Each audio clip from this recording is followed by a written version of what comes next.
আজকে আপনাদের সাথে খুবই সহজ আর ইউনিক একটা নাস্তা রেসিপি শেয়ার করব, যেটা দিয়ে ঝটপট মেহমানদারি করতে পারেন। নাস্তাটা তৈরি করা এতটাই সহজ যে ব্যাচেলররাও চাইলে মাঝে মাঝে এরকম একটা মজার নাস্তা তৈরি করতে পারেন। মজাদার এই নাস্তাটা তৈরি করার জন্য প্রথমেই একটা বাটিতে 1.5 কাপ পরিমাণ ময়দা নিয়ে নিচ্ছি। ময়দার সাথে 1 চামচ লবণ দিচ্ছি, ইস্ট দিচ্ছি 1 চামচ, চিনি দিচ্ছি 1 চামচ, চাইলে চিনিটা বাদ দেওয়া যাবে। গাজর কুচি দিচ্ছি 2 টেবিল চামচ, কাঁচা আর পাকা মিলিয়ে কাঁচামরিচ দিয়েছি 1 টেবিল চামচ পরিমাণ, পেঁয়াজ কুচি দিয়েছি 3 টেবিল চামচ, ধনিয়া পাতা কুচি 1 টেবিল চামচ। আমি এখানে বাঁধাকপি কুচি দিয়েছি 1 কাপ পরিমাণ। আপনাদের হাতের কাছে যেই সবজিটা থাকবে সেই সবজিটাই এখানে দিতে পারবেন। প্রথমে আমি শুকনো উপকরণগুলোকে হাত দিয়ে একটু মিশিয়ে নিব।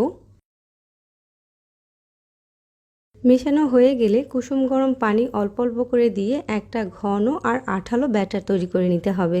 পানিটা একবারে না দিয়ে অল্প অল্প করে দিতে হবে। এখানে আমি খুবই আঠালো একটা ব্যাটার তৈরি করেছি। এই নাস্তার জন্য ব্যাটারটা কিন্তু ঠিক এরকমই হতে হবে।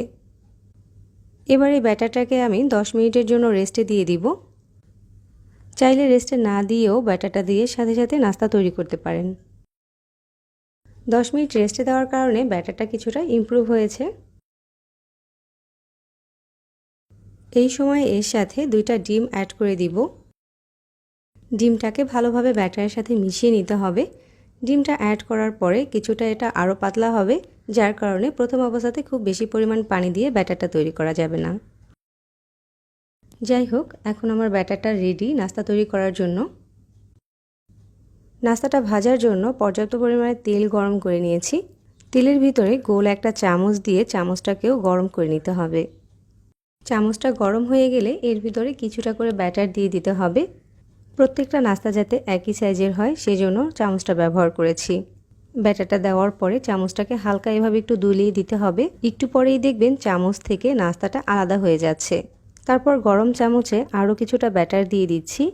আর ঠিক একইভাবে আজকে সবগুলো নাস্তা তৈরি করব। তৈরির প্রসেসটা কিন্তু একদমই ঝামেলার না, খুবই সহজ। ব্যাটারে ইস্ট দেওয়ার কারণে নাস্তাগুলো অনেক বেশি ফুলকো হয়েছে।